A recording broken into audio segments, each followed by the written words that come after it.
नमो लोये सौहरिहन्ताणम् नमो लोये सौहृदानम् नमो लोये सौभागिर्यानम् नमो लोये सौज्यायानम् नमो लोये सौत्रिकावती सावनम् ओंकारमिन्दु संयुक्त नित्यम् जायन्ति योगिनः कामदम् मोक्षदम् च ओंकाराय नमो नमः मङ्गलम् भगवान् मङ्गलम् गौतमो मंगलम कुंकुंदारी उजेन्द्रमोसु मंगलम नमः समयसाराय स्वानुभूत्या चकास्ते चित स्वभावाय भवाय सर्वा विभाव नियुद्ध निराधार।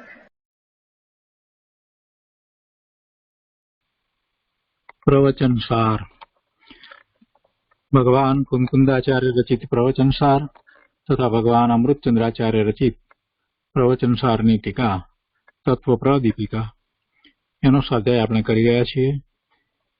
એમાં જ્ઞેય તત્વ પ્રજ્ઞાપનમાં ગાથા 117 નો સ્વાધ્યાય ચાલે છે। 117મી ગાથા એનો અન્વયાર્થ ટીકા ભાવાર્થ અને આ ગાથા ઉપર પૂજ્ય ગુરુદેવ કાંજીસ્વામીએ જે વિસ્તાર કર્યો છે એનો કેટલોક ભાગ કર્યો છે। શેષ ભાગ આજે લઈશું અને તે પછીથી પૂજ્ય ગુરુદેવ 118મી ગાથા ઉપર વિસ્તાર કરશે। तो अपने पहला 118મી गाथा वांचन में लीए छे। 118મી गाथाना उपोद्घात में कहे छे कि हवे मनुष्य आदि पर्यायों में जीवने स्वभावनो पराभव कया कारणे थाय छे तेनो निर्धार करे छे। 117મી गाथा में स्वभावनो पराभव कर्म करे छे એ રીતે વાત આવી। હવે અહીંયા એની સ્પષ્ટતા કરે છે કે ખરેખર આ બધી પર્યાયમાં મનુષ્યની હોય, દેવની હોય કે નારકીની હોય, એમાં જીવને પોતાના સ્વભાવનો પરાભવ કોઈ બીજું કરતું નથી, એ પોતે જ કરે છે। એ વાત આ 118મી ગાથામાં કરી છે અને એ વાત ગુરુદેવે આપણને વારંવાર સમજાવી છે કે કર્મ ખરેખર કાંઈ આપણા સ્વભાવ ભાવનો ઘાત કરતું નથી। જીવ પોતે જ સામેથી એવો વિભાવ ભાવે થઈ અને પોતાના સ્વભાવ ભાવનો ઘાત કરે છે। એટલે આ ગાથા બહુ મહત્વની છે, બહુ સરસ ગાથા છે। તો આપણે એ ગાથા વાંચનમાં અત્યારે લઈએ છીએ। સંસ્કૃતમાં ગાથા આ રીતે છે। નર નારક તિર્યંક સુરા જીવા ખલુ નામ કર્મ નિર્વૃત્તા નહિ તે લબ્ધ સ્વભાવા પરિણમમાના સ્વકર્માણી। ગુજરાતીમાં ગાથા આ રીતે છે। તિર્યંચ સૂર નર નારકી જીવ નામ કર્મ નિપન્ન છે નિજ કર્મરૂપ પરિણમનથી જ સ્વભાવ લબ્ધિ ન તેમ નહીં। 118મી ગાથાના અન્વયાર્થમાં કહે છે કે नर नारक तिर्यंक सुरा जीवा मनुष्य नारक तिर्यंच अने देवरूप जीवो खलु नाम कर्म निर्वृता खरेखर नाम कर्म थी निष्पन्न छे। मनुष्य नारकी तिर्यंच देव ए बधा जीवो ए पर्यायमां ए गतिमां रहेला जीवो खरेखर नाम कर्म थी निष्पन्न छे। ही स्वकर्माणी तेओ खरेखर तेओ पोताना कर्म रूपे परिणम माना ते न लब्ध स्वभावा परिणमता होवाथी तेमने स्वभावनी उपलब्धि नथी। शुं कहे छे के मनुष्य नारक तिर्यंक अने देव रूप जीवो खरेखर नाम कर्म थी निष्पन्न छे। પછી કહે છે કે ખરેખર તેઓ પોતાના કર્મરૂપે પરિણમતા હોવાથી તેમને સ્વભાવની ઉપલબ્ધિ નથી। દોષ પોતાનો છે એમ અહીંયા કહે છે। ટીકામાં અમૃતચંદ્રાચાર્ય ભગવાને બહુ જ સ્પષ્ટતા કરી છે। કહે છે કે પ્રથમ તો આ મનુષ્ય આદિ પર્યાયો નામ કર્મથી નિષ્પન્ન છે, પરંતુ આટલાથી પણ ત્યાં જીવને સ્વભાવનો પરાભવ નથી। ભલે નામ કર્મ છે પણ એના કારણે કઈ જીવને પોતાના સ્વભાવનો પરાભવ નથી। જેમ ઉદાહરણ આપીને સમજાવે છે કે જેમ કનકબદ્ધ સુવર્ણમાં જડેલા માણેકવાળા કંકણોમાં સોનાના કંકણ છે, એમાં માણેક જડ્યા છે, તો એવા માણેકવાળા કંકણોમાં માણેકના સ્વભાવનો પરાભવ નથી. સોનામાં મઢાયા છે માણેક, તો એથી કઈ માણેકના સ્વભાવનો પરાભવ થતો નથી. આ ઉદાહરણ આપ્યું. એટલે એવી રીતે જીવને સ્વભાવનો પરાભવ આ નામકર્મને કારણે નથી. નામકર્મથી નિષ્પન્ન છે, છતાં પણ એને એના સ્વભાવનો પરાભવ એ કર્મથી નથી. અને એમાં ઉદાહરણ આપીને વાત સમજાવેલી કે માણેક ભલે સુવર્ણમાં જડેલું હોય તો પણ કઈ માણેકના સ્વભાવમાં પરાભવ થતો નથી. જે ત્યાં જીવ સ્વભાવને ઉપલબ્ધ કરતો અનુભવતો નથી તે સ્વકર્મ રૂપે પરિણમવાને લીધે છે. એટલે એના ઉપરથી હવે આગળ વાત કરે છે કે જે જીવ પોતાના સ્વભાવને ઉપલબ્ધ નથી કરતો, નથી અનુભવતો, તો એમાં પેલા કર્મનો કઈ દોષ છે એમ નથી. તે સ્વકર્મ રૂપે પરિણમવાને લીધે છે. પોતે એ કર્મ રૂપે પરિણમે છે, માટે પોતે પોતાના સ્વભાવને અનુભવતો નથી, પોતાના સ્વભાવને ઉપલબ્ધ કરતો નથી. અને એમાં ઉદાહરણ આપે છે કે પાણીના પૂરની માફક. જેમ પાણીનું પૂર પ્રદેશથી અને સ્વાદથી નિંબ, ચંદન આદિ વનરાજી રૂપે એટલે નિંબ એટલે નીમડો અને ચંદન એ વૃક્ષો વગેરે વૃક્ષોની લાંબી હાર રૂપે પરિણમતું થકું પોતાના દ્રવત્વ એટલે પાણીપણું, દ્રવત્વ, દ્રવે એના ઉપરથી દ્રવત્વ, તો દ્રવત્વ અને સ્વાદુત્વ રૂપ સ્વભાવને ઉપલબ્ધ કરતું નથી. એને ઉપલબ્ધ કરતું નથી. સ્વભાવ તો એનો એવો છે કે પાણી પણ રહે, એમાં બીજા પદાર્થો પણ દ્રવે, તો એ દ્રવત્વ એનો એટલે કે પાણી પણ એવો સ્વભાવ એનો, અને સ્વાદુત્વ એનો એક વિશેષ સ્વાદ એવો સ્વભાવ છે. પણ એ લીમડામાં અને ચંદનમાં ને એમાં બધામાં જાય છે તો એ લીમડાનો સ્વાદ તો કડવો આવે છે, કઈ પાણીનો સ્વાદ એવો નથી. છતાંય પાણી પોતાના સ્વાદને ગુમાવે છે, કેમ કે લીમડામાં જઈ અને એમાં પ્રવેશીને એ એનો સ્વાદ ગુમાવે છે. એવી રીતે ચંદનની પણ વાત લીધી છે. તો અહીંયા કહે છે કે એવું પરિણમતું થકું પોતાના દ્રવત્વ અને સ્વાદુત્વ રૂપ સ્વભાવને ઉપલબ્ધ કરતું નથી. આ દ્રવત્વ એટલે પ્રવાહીપણું, પ્રવાહી ને આપણે દ્રવત્વ પણ કહીએ છીએ. તે પ્રવાહી હોય છે, એમાં પદાર્થો દ્રવે છે, એટલા એને પ્રવાહીપણું કહ્યું. અને એવું સ્વાદુત્વ રૂપ એટલે સ્વાદપણું, સ્વાદિષ્ટપણું. તો એને એ કેમ ગુમાવે છે પાણી? તો એનું કારણ એનું પોતાનું છે, કેમ કે એ પોતે એમાં લીમડો, ચંદન વગેરે વૃક્ષોની લાંબી હાર રૂપે પોતે પરિણમે છે, એટલે એમ સ્વભાવને ઉપલબ્ધ કરતું નથી. તેવી રીતે અહીંયા હવે સિદ્ધાંતની વાત કરે છે કે આત્મા પણ પ્રદેશથી અને ભાવથી સ્વકર્મ રૂપે પરિણમવાને લીધે પોતાના અમૂર્તત્વ અને નિરપરાગ એટલે મલિનતા એટલે ઉપરાગ રહિત નિરુપરાગ વિશુદ્ધિમત્વ રૂપ સ્વભાવને ઉપલબ્ધ કરતો નથી. નિરુપરાગ વિશુદ્ધિમત્વ એટલે ઉપરાગ એટલે મલિનતા, વિકાર એટલે નિરુપરાગ એટલે મલિનતા નહીં, મલિનતા વિનાનું, અને વિશુદ્ધિ વાળાપણું, વિશુદ્ધિમત્વ એટલે વિશુદ્ધિ વાળાપણું એટલે અરૂપીપણું અને નિર્વિકાર વિશુદ્ધિ વાળાપણું એ આત્માનો સ્વભાવ છે. એને એ ઉપલબ્ધ નથી કરતો. કોણ નથી કરતો? જે આત્મા પોતે કર્મ રૂપે પરિણમે છે તે કહે છે કે તેમ આત્મા પણ પ્રદેશથી અને ભાવથી સ્વકર્મ રૂપે પરિણમવાને લીધે પોતાના અમૂર્ત અને નિરપરાગ વિશુદ્ધિમત્વ રૂપ સ્વભાવને ઉપલબ્ધ કરતો નથી. અને ભાવાર્થમાં પંડિતજી સમજાવે છે કે મનુષ્ય આદિ પર્યાયોમાં કર્મ કાંઈ જીવના સ્વભાવને હણતું કે આચ્છાદિત કરતું નથી. જીવના સ્વભાવને હણતું નથી અને જીવના સ્વભાવને આચ્છાદિત પણ કરતું નથી. પરંતુ ત્યાં જીવ પોતે જ પોતાના દોષથી કર્મ અનુસાર પરિણમે છે. તેથી તેને પોતાના સ્વભાવની ઉપલબ્ધિ નથી.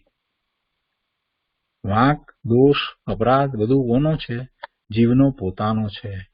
કર્મને કારણે કંઈ થાય છે એમ નથી. પોતાના સ્વભાવની ઉપલબ્ધિ એને નથી, એની પ્રાપ્તિ નથી, એની અનુભૂતિ નથી. કેમ નથી? કેમ કે જીવનું એવું પરિણમન છે. કેવું પરિણમન છે?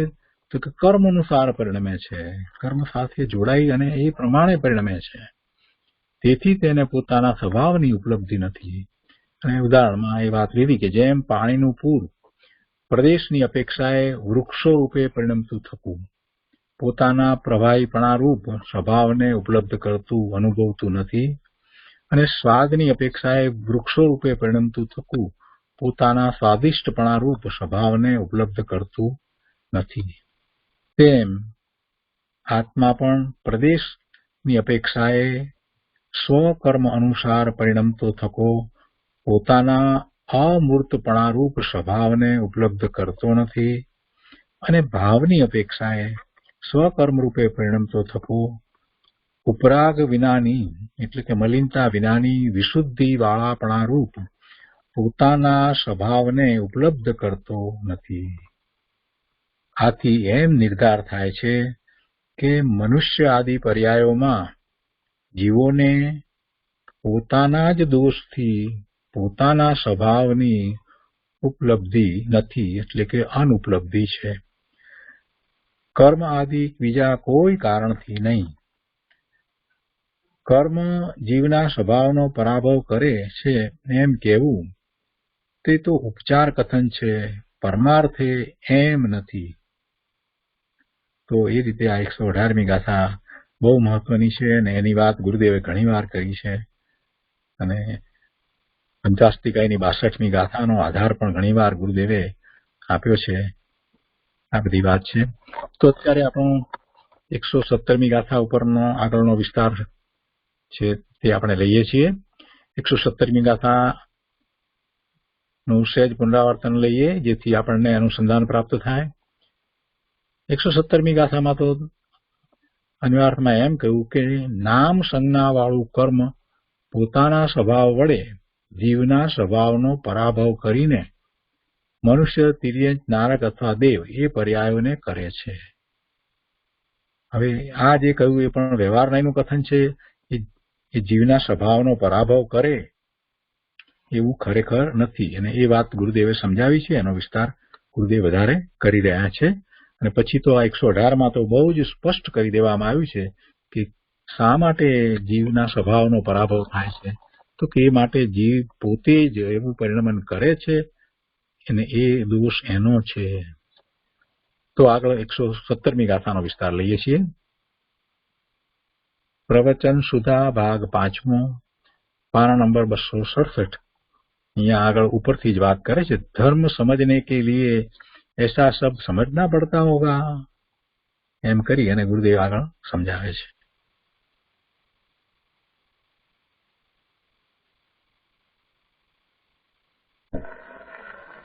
આવું બધું ધર્મ સમજવા માટે આવું બધું સમજવું પડતું હતું.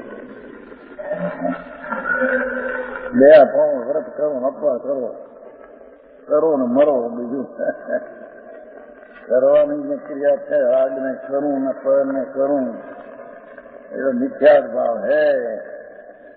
जीव का शांति का मरण है, अभाव मरण है. हाँ हाँ क्षण क्षण भयंकर भाव मरण क्षण हो राखी हो समझ हो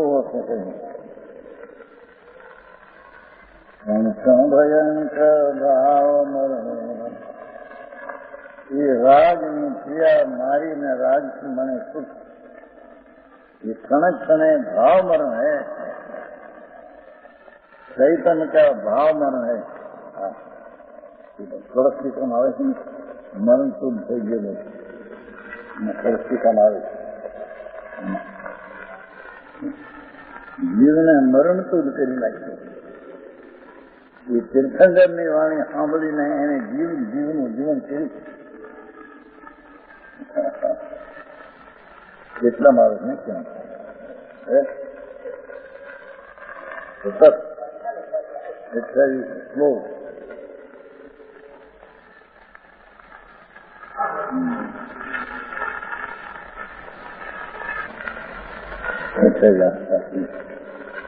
પરમ સંયોગથી ઢંકાયેલો હોને મરણને પ્રાપ્ત થઈ રહ્યો હતો.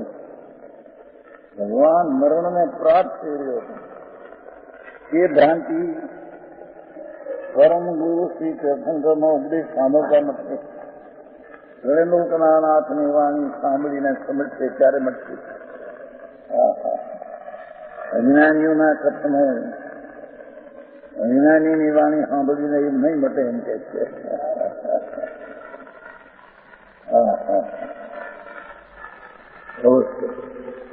અવશ્ય હું કરું આરાધના નીતિ સાથે ને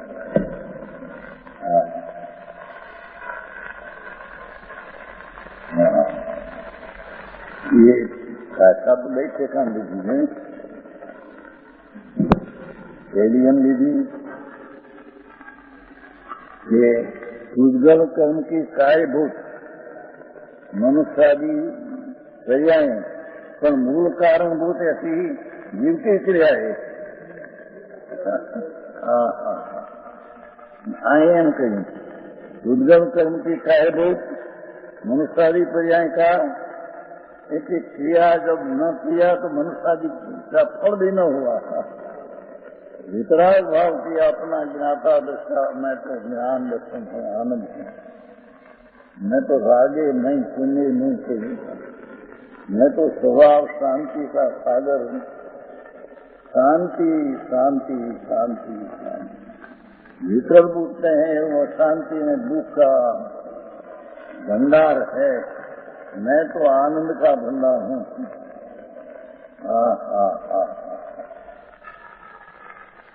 ऐसा अनुभव दृष्टि होने से भव का भाव होता है. उसको भव नहीं मिलते.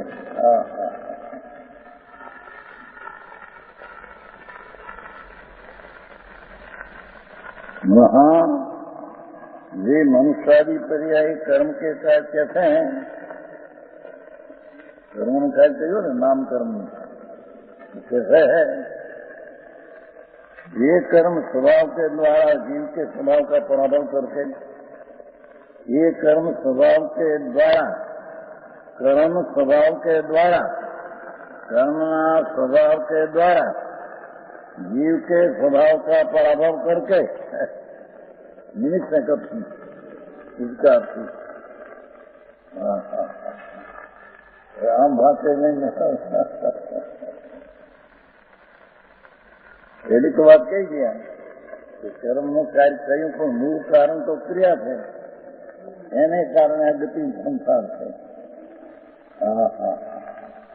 ये बात राखी नया बात करते हैं. समझ में आया.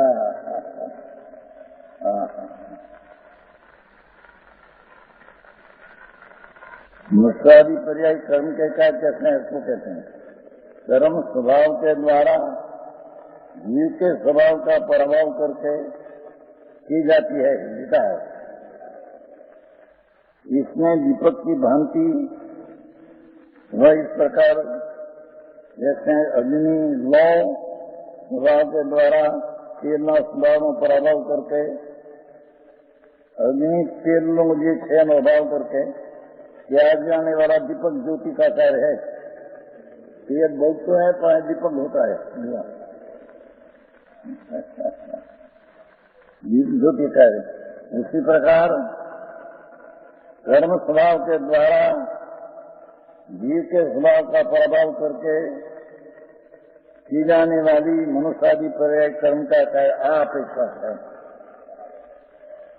है तो ये कार्य क्रिया का फल वो निमित्त से क्यों समझ लेने से जैसी क्रिया ज्ञान करने राग किया निमित्त पाकर कर्म हुआ मैंने कर्म का कार्य या चार गति एम कहकर ये चार गति का मूल कारण क्रिया है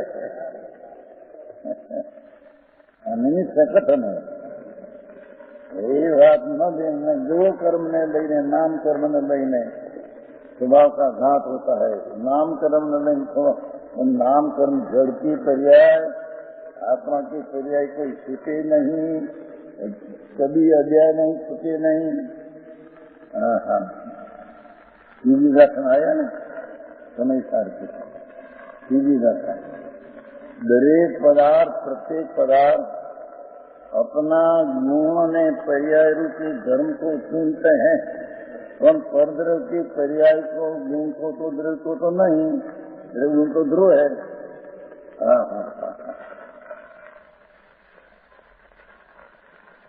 निरंतर वर्तमान है ध्रुव निरंतर वर्तमान है पर्याय जो होती है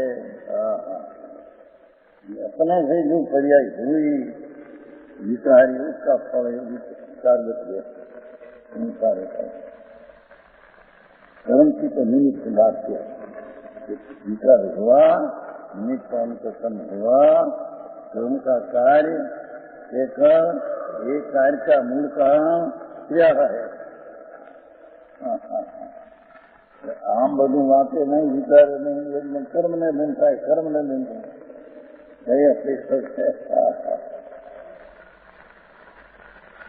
ऐसा ही नहीं पढ़ा करके जाने वाला करके ही जाने वाली मनुष्य भी पर्यटन के चाहे जानवा मारोगी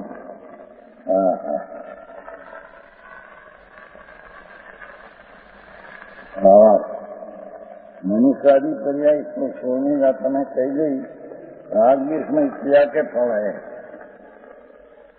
राग भी इसमें क्रिया में फल है संस्कार अपने भूल का फल है चार गति में रखना ये अपना भूल का फल है कर्म का नहीं कर्म तो जड़ है बेचारा कर्म विचार है कौन भूल मेरी अधिकाई अग्नि सहे घन घाट लोह की संगति पाई भजन ना करना स्थिति ना करना हमको भी स्थिति ना कर्म विचार है कौन ही जड़ है माटी है उसको तो खबर नहीं हम है कि नहीं हम जड़ है कि नहीं उसकी खबर नहीं खबर है उसको अपनी खबर नहीं जड़ को खबर नहीं तो उसका स्वभाव नहीं चैतन स्वभाव जो खबर है अपने ज्ञान हो कोई खबर वाले को खबर नहीं मैं राग हूँ मैं दया करता हूँ मैं व्रत पालता हूँ मैं पूजा करता हूँ मैं उत्तम राज्य क्रिया का अभिमान है तो निख्यात है नारद देव जी ने बात भगवान त्रिलोकनाथ विराजते ना ही लेना क्या क्या बात आई है अंतिम बात क्या गई थी भगवान को विराजते हैं अंतिम बात अक्षर न दी भगवान को विराजते हैं क्या क्या बात आई है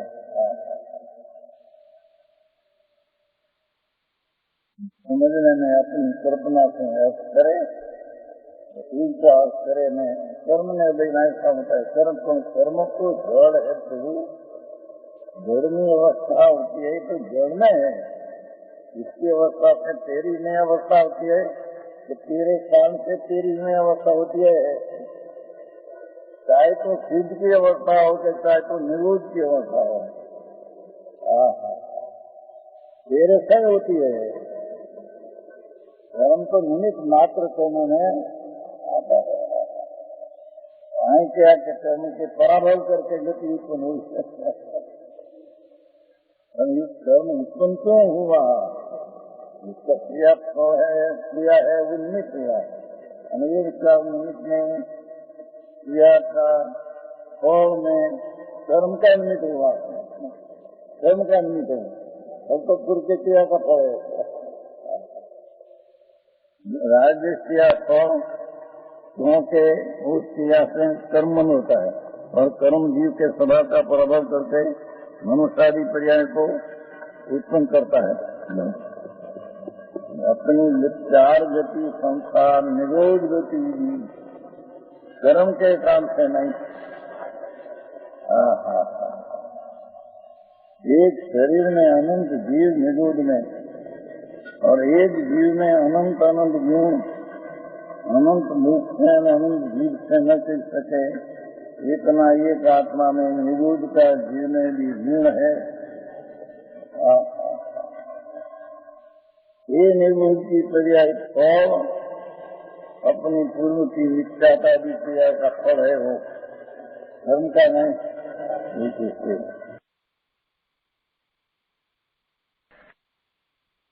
जड़ है,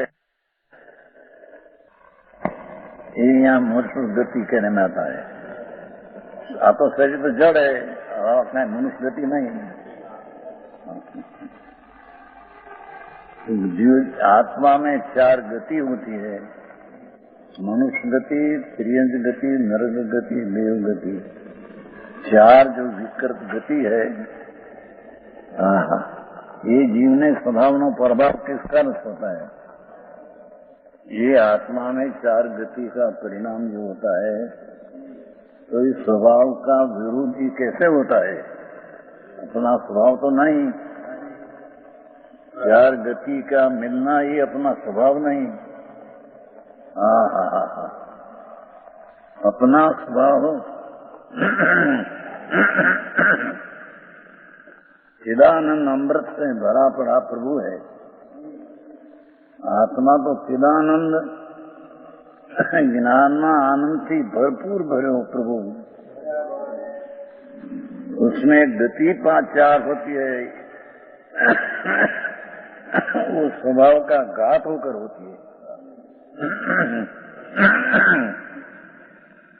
कर्म के कारण से गति होती है ऐसा नहीं।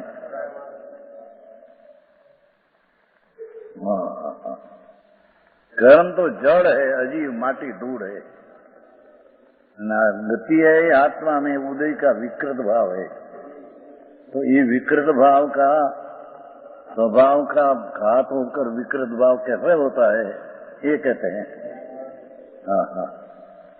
ये थोड़ा नर नारय तीर्य सुराजीवा खलु नाम कम निमंत्रा नहीं ते लद्द सहावा परिणम माणा सखनाणी। त्रियंश नूर सूर नर नार की जीव नाम कर्म निपन्न है। निज कर्म रूप परिणमन थी स्वभाव लब्धि न तेमने।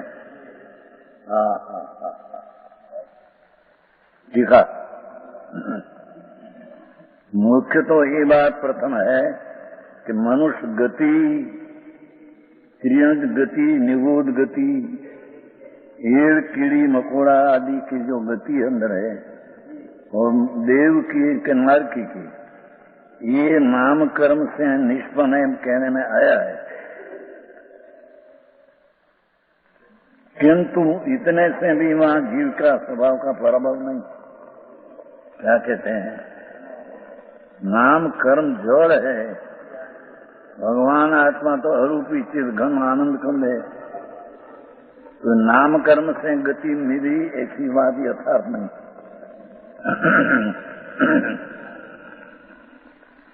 समझ में आया? नाम कर्म से चार गति अथवा संसार मिलते हैं ऐसा नहीं। किंतु इतने से भी वहां जीव के स्वभाव का प्रभाव नहीं।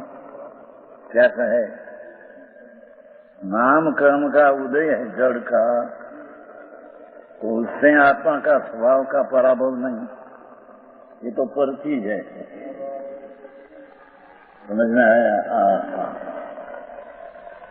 पर चीज में आत्मा अंदर निमित्त रूपे रहा तो वो पर के नाम कर्म से, जड़ का उदय से आत्मा का स्वभाव पराभव घात होता नहीं।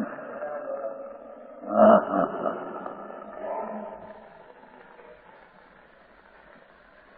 जैसे कनक सुवर्ण में एक माणिक वाला कंकणों में कंकण होता है ना, ये सोना में माणिक जड़ा हो तो माणिक का स्वभाव पराभव नहीं होता। क्या कहते हैं? सोना का दागीना में, दागीना कहते हैं क्या, जेवर, उसमें माणिक जड़ा है तो माणिक का स्वभाव का घात नहीं। माणिक तो माणिक है। एम कर्म रूपी सुवर्ण, उसमें भगवान आत्मा जो माणिक जैसा है तो इतना मात्र से उसका पराभव नहीं।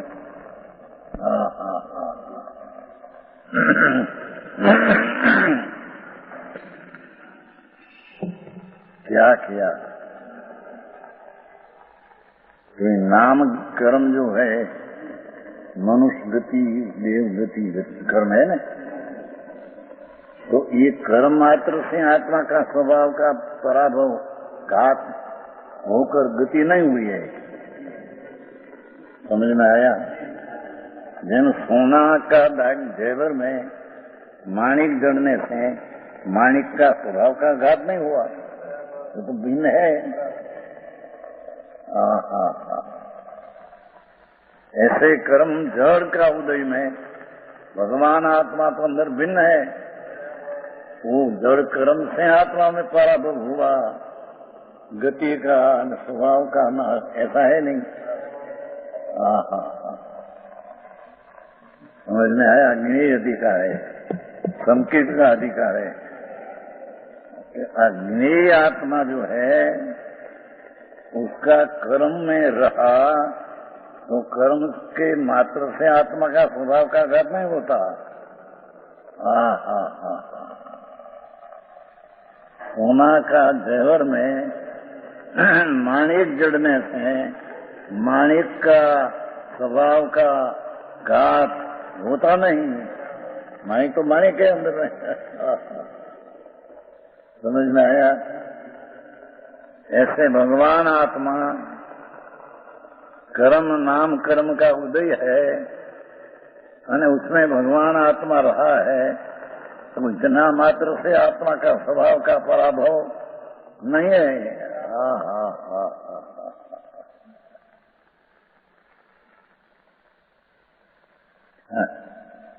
है वहाँ जीव स्वभाव को उपलब्ध नहीं करता तो कैसे है? सोना में, सोना का जेवर में, दागीना में माणिक जड़या तो माणिक का कोई स्वभाव का घात नहीं है, माणिक तो माणिक है। भगवान आत्मा शरीर की बात नहीं है, अब तो जड़ है, इसकी बात है नहीं। कर्म जड़ है, इसका समीप में रहते हैं।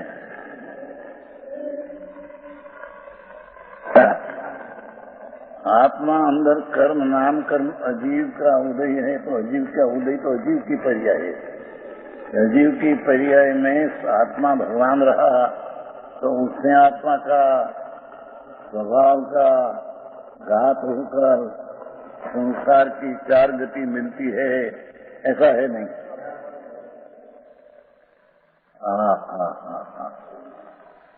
ऐसे कह रहे हैं क्या? जीव स्वभाव को उपलब्ध नहीं करता। भगवान आत्मा चिदानंद अमृत का पूर्व, ज्ञानानंद का अमृत का पूर्व है, उसका अनुभव नहीं करते।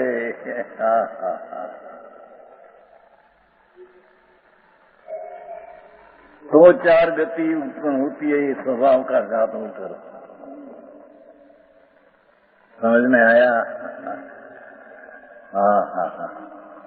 भगवान आत्मा तो चिदानंद अमृत का पूर है, ज्ञान का, नूर का, तेज का पूर है। ऐसा भगवान आत्मा जेम सोना का जेवर में माणिक की माणिक का स्वभाव का घात नहीं, एम कर्म का उदय जड़ है तो साथ में आत्मा है, तो उससे आत्मा का स्वभाव का घात नहीं है। हा समझ में आया पंडित जी?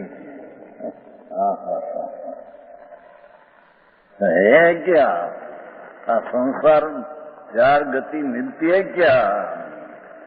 मनुष्य गति, त्रियंग गति, निगोद गति, देव गति। तो ये ऐसे गति की विकृत अवस्था हुई कैसे है?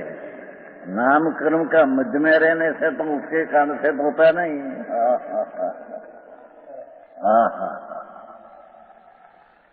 तो क्या है? जीव स्वभाव का उल्लंघन नहीं करता। भगवान आत्मा शरीर से तो भिन्न है, कर्म से तो भिन्न है, और दया दान व्रत भक्ति का परिणाम जो है उससे भी भिन्न भगवान है। ये आत्मा का अनुभव नहीं करते हैं, वो कारण स्वभाव का घात दिखने में आता है पंडित जी। अरे दुनिया क्या कर्म से होता है, कर्म से होता है।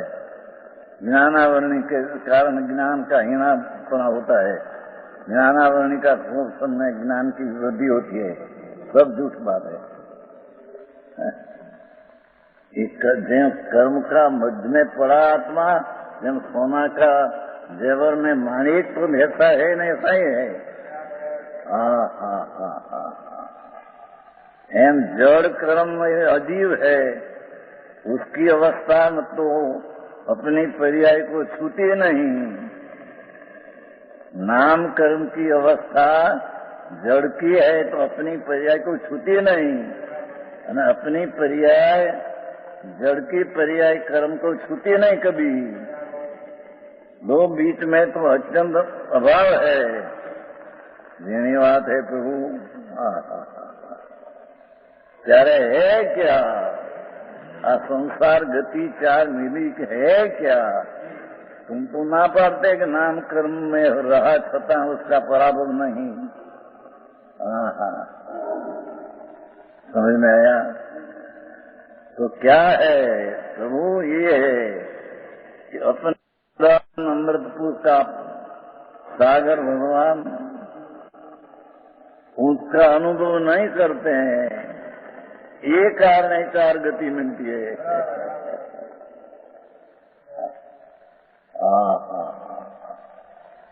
समझ में आया?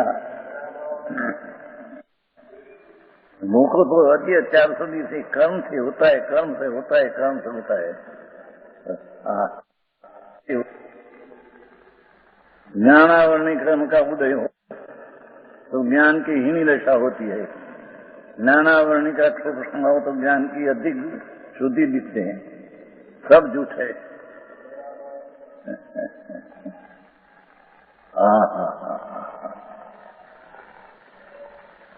ये तो कर्म जड़ की पर्याय में रहा तो क्या पर्याय को छूता है वो? तो भिन्न बड़ा है भगवान। तो कर्म का सत्ता में तो विलय हो, उसे तो भिन्न सत्ता में से पाक में आया।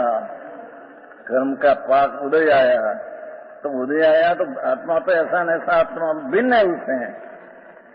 उससे कोई आत्मा में पराभव हुआ ऐसा है नहीं।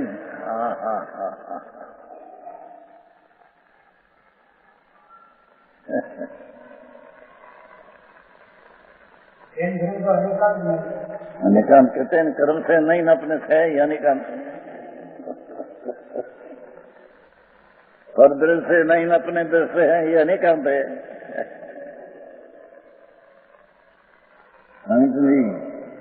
एकांत कहते हैं, अनिकांत है। कर्म से भी होते हैं, अपने में सोते हैं, अनिकांत है। ये निकांत है ही नहीं, मिथ्या एकांत है। हाँ, धन्यवाद बापू।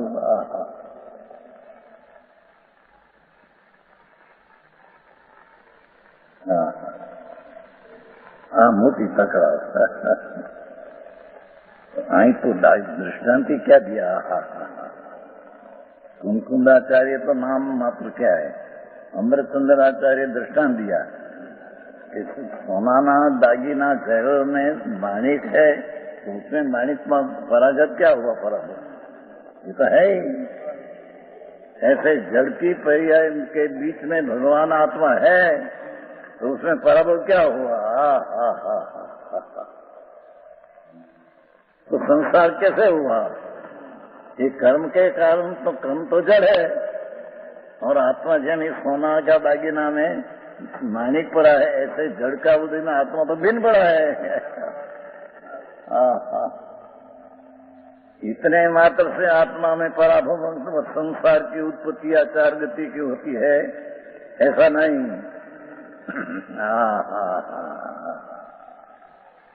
सर है क्या तो भगवान अमृत का पूर्व चैतन प्रभु, ब्रह्मानंद आत्मा, ब्रह्म नाम आनंद का पूर्व प्रभु, सुख का सागर, सुखना सागरना जल से भरा पड़ा प्रभु, अमृतना सुख सा सागर से भरा पड़ा, उसका अनुभव नहीं करते हैं, वो तरह का सन्मुखता नहीं करते हैं, उसका आश्रय नहीं करते हैं, एक कारण संसार मिलता है। समझ में आया? बहुत फेरफार है भाई। पंडित लोग नहीं, सब ऐसा कर्म से होता है, कर्म से होता है। नहीं तो भगवान ना पाते हैं। परद्रव्य से परद्रव्य में कुछ होता है, ऐसा कभी होता नहीं, ये सिद्ध करना है। परद्रव्य से परद्रव्य में कुछ होता है, ये बात झूठी। तो कर्म परद्रव्य है, आत्मा से परद्रव्य है, तो कर्म परद्रव्य से आत्मा में पराभव हो, ऐसा कभी होता नहीं।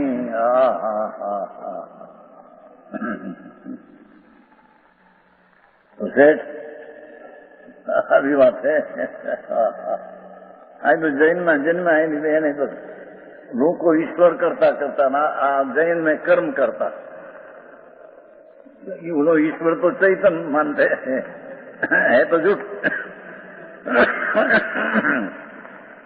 और जैन में कर्म करता, जड़ करता। मिथ्या भ्रांति अज्ञान है। समझ में आया? है क्या? कर्म का उदय है, नाम कर्म सत्ता में पड़ा है, उसका उदय भी आया, उसमें भगवान आत्मा उज्जैन सोना का दागिना में माणिक पड़ा है, तो माणिक ही जब है, माणिक में कुछ पराभव हुआ है, ऐसा है नहीं। ऐसे 8 कर्म जड़ है, जड़ के मध्य में भगवान आत्मा है, तो उसमें कोई पराभव है नहीं।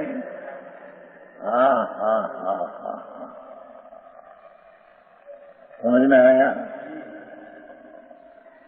तो संसार क्यों मिलते हैं नरक में?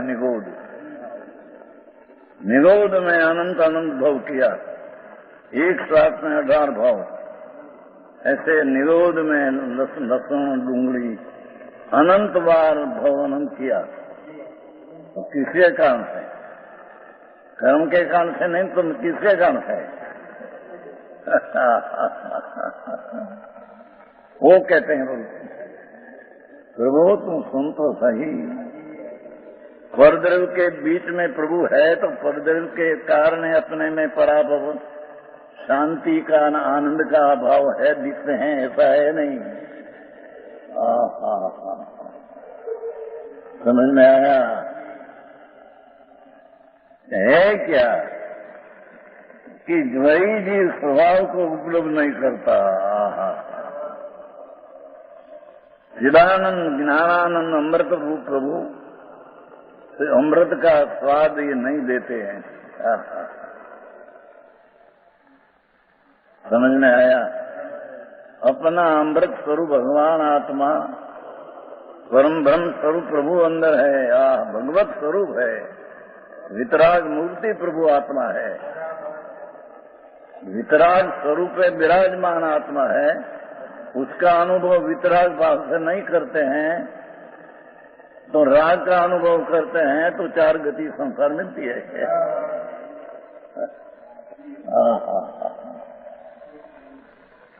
वो तो वहां टकराव, पंडितों बीच में आता टकराव, सिर के साथ में बहुत टकराव हुई थी वर्ण जी के साथ। वर्ण जी के कर्म से होता है ऐसा ज्ञान की हीनी दशा अपने में होती है, कर्म से होती है, और ज्ञानावरणी कर्म से ज्ञानावरणी का सूक्ष्म होता है, ज्ञान की वृद्धि होती है। बिल्कुल झूठ है कि बहुत अच्छा चली थी। सब पंडितों ने ये श्रद्धा थे, आईना पढ़ते हैं कि कर्म में मद में रहते छते, कर्म से आत्मा में कुछ होता नहीं। ये अपना चैतन्य स्वरूप भगवान आत्मा अपना स्वरूप का अनुभव नहीं करते हैं और राग ने द्वेष का विकल्प का अनुभव करते हैं, वो कारण से स्वभाव का पराभव होता है, कर्म से पराभव होता है, ऐसा है नहीं। बहुत फेर है चरित्र है न। मैं तो इकोतिर की हिसाब से हम तो कहते हैं इकोतिर 64 वर्ष हुआ, 60 और 4 उससे हम कहते हैं पहले से हम कर्म से बिल्कुल आत्मा में होता नहीं कहीं। वो परद्रव्य है, भगवान आत्मा स्वद्रव्य है, तो परद्रव्य से परद्रव्य में कुछ हो ऐसी वस्तु की चीज है नहीं। ये लोग को ईश्वर करता मानते हैं, तुम कर्म करता मानते हैं, सब एक ही मिथ्या दृष्टि है।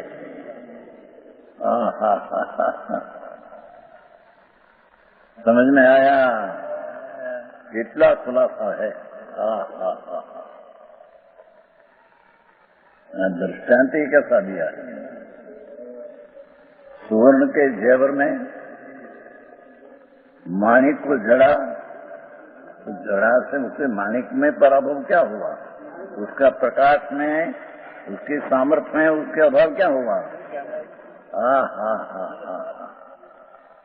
एम 8 कर्म जड़ है, उसमें साथ में संयोग आत्मा रहा, तो उससे आत्मा में पराभव में संसार कहां से आया? उससे संसार है नहीं। संसार तो अपना स्वरूप का अनुभव का अभाव करके राग ने द्वेष ने पुण्य पाप का अनुभव करते हैं और ये मेरी चीजें मानते हैं, वो कारण से 4 गति संसार मिलती है। रविलाल जी, आचार्य क्लास तो तेजी तो देखा ही नहीं था हम शास्त्र, तो शास्त्र 78 में मिला, 78 78 कितना वर्ष हुआ? 57 वर्ष।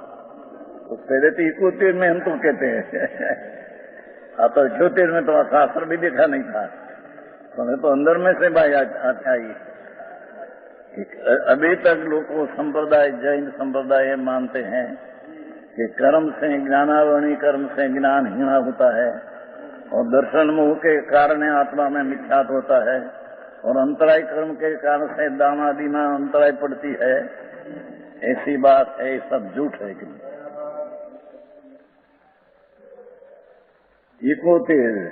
64 वर्ष हुआ, 60 और 4 दीक्षा में 66 वर्ष हुआ ने, उसमें दीक्षा दिया ने, ढूंढ दिया ने स्वामी काशी में 66, 60 और 6 और उस शरीर को नींव पूरा हुआ। नींव कहते क्या कहते? नवी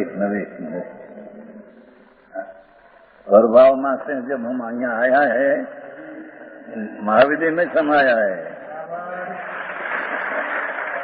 तो महाविद्य में समाया का 90 वर्ष पूरा हुआ। एकाणु में आज बैठा,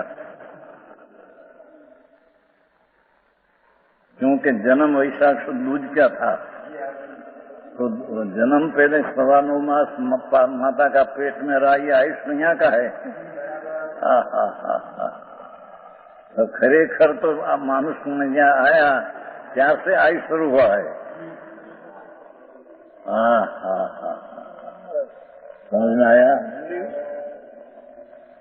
वो को जन्म से कि नहीं, पर 9.25 महीना है, ये यहाँ का आयुष है, यहाँ की युगता से यहाँ रहा है, कर्म से भी नहीं।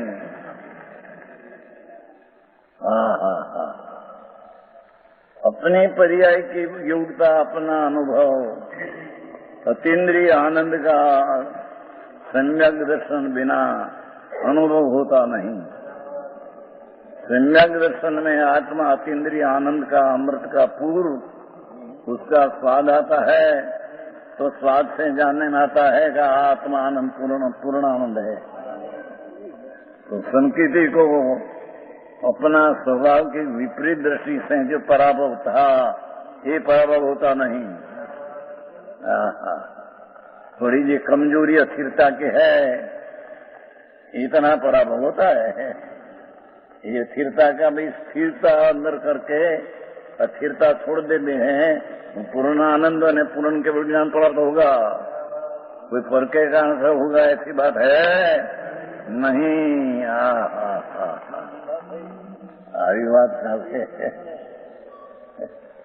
ये कहते हैं अपना स्वभाव का उपलब्ध नहीं करता, उपलब्ध में अर्थ अनुभव नहीं करता।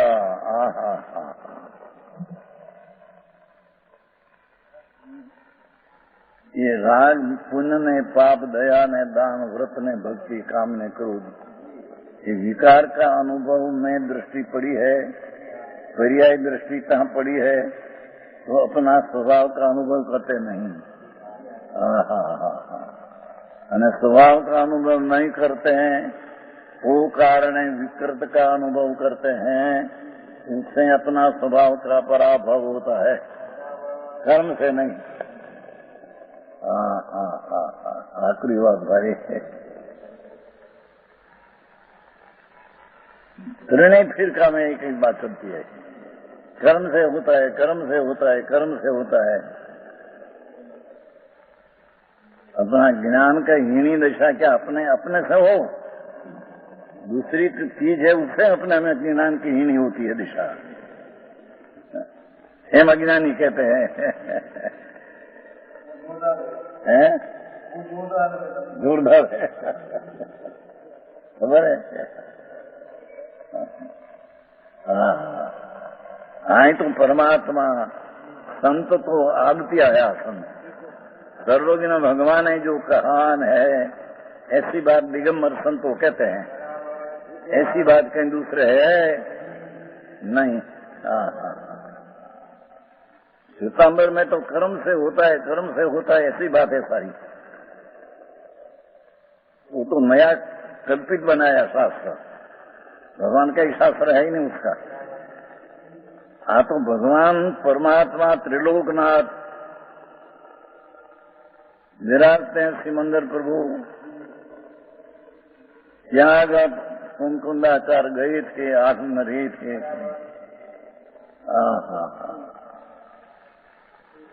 यहाँ से आकर शास्त्र बनाया। भगवत की वाणी है, संतो तो आगतिया है, माल भगवान का है। समझ में आया? कहते हैं कि 4 गति संसार मिली क्यों, निगोद दशा मिली क्यों? लक्ष्मण ने ढूंढली कहते प्याज, उसने अनुभव किया, तो कारण क्या? कर्म का बहुत जोर है, तो वो कारण से क्या निगोद हुआ है?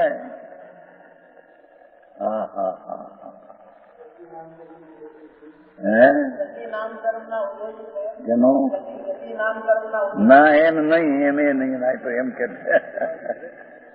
અહીં तो गति नाम कर्म का उदय तो जड़ की दशा है, और आत्मा में गति है, ये जड़ की तो चैतन्य विकृत अवस्था है। ये विकृत अवस्था जड़ को छूते ही नहीं, और जड़ की उदय जी अवस्था है आत्मा की विकृत अवस्था को छूते ही नहीं।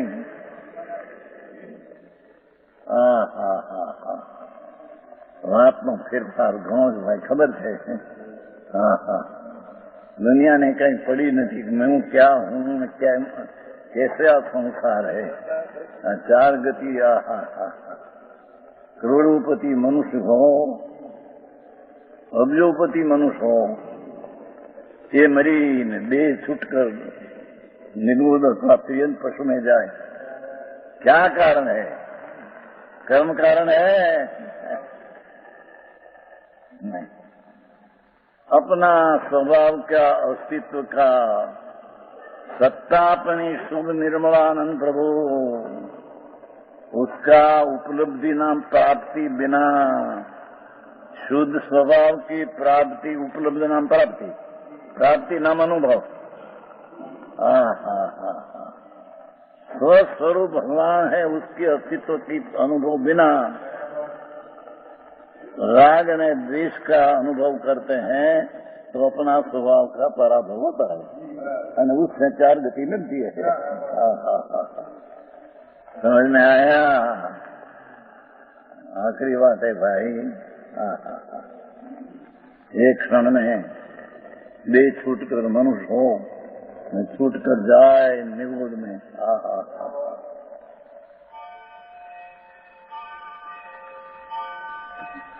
कारण क्या?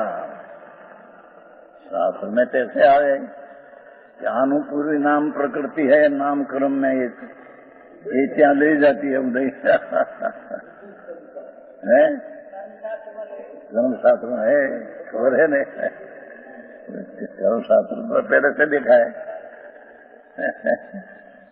71 के हिसाब से देखा है। जैन पशु है, बड़द मांस है, मांस बड़द मांस में खींचला जाता है। ऐसे नामकर्म में एक अनुपूर्वी नाम की प्रकृति है, तो ये अनुपूर्वी प्रकृति आत्मा को ले जाता है कई गति में। ये तो निमित्त है, कथन है भगवान। सैनिक राजा नरक का आयुष बंधा है, तो नरक का आयुष के कारण नरक में जाते थे, ये है ऐसा है नहीं। अपना चैतन्य स्वरूप भगवान आत्मा, उसका अनुभव बिना इस दिशा की प्राप्ति आयुष के कारण से नरक में नहीं गई।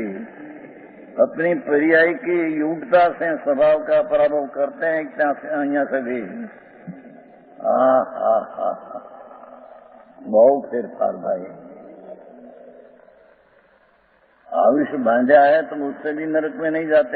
क्या आयुष पुणे तो जड़ माटी धूड़ है, प्रभु तुम तो अरूपी अमूर्त स्वरूप है। अमूर्त स्वरूप जड़ में रहते हैं, कोई भी मूर्त हो जाते हैं। बिल्कुल झूठ बात है, ये तो निमित्त का कथन है। वो माटी दर्शन दिया, अनुपूर्व खींच जाते हैं। अपनी पर्याय की योग्यता से क्या नरक में जाते हैं। अनुपूर्वी से नहीं, नाम कर्म का आयुष्य कारण के भी नारकी का आयुष्य बन रहा है, वो कारण से भी नहीं। अरे हम केम बेसे। આજનો સ્વાધ્યાય અહીંયા સુધી રાખીએ છીએ। આ ગાથાનો વિશેષ વિસ્તાર આપણે આવતા સ્વાધ્યાયમાં લઈશું। આજનો સ્વાધ્યાય અહીંયા સુધી રાખીએ છીએ। હવે સુખધામ બોલીએ।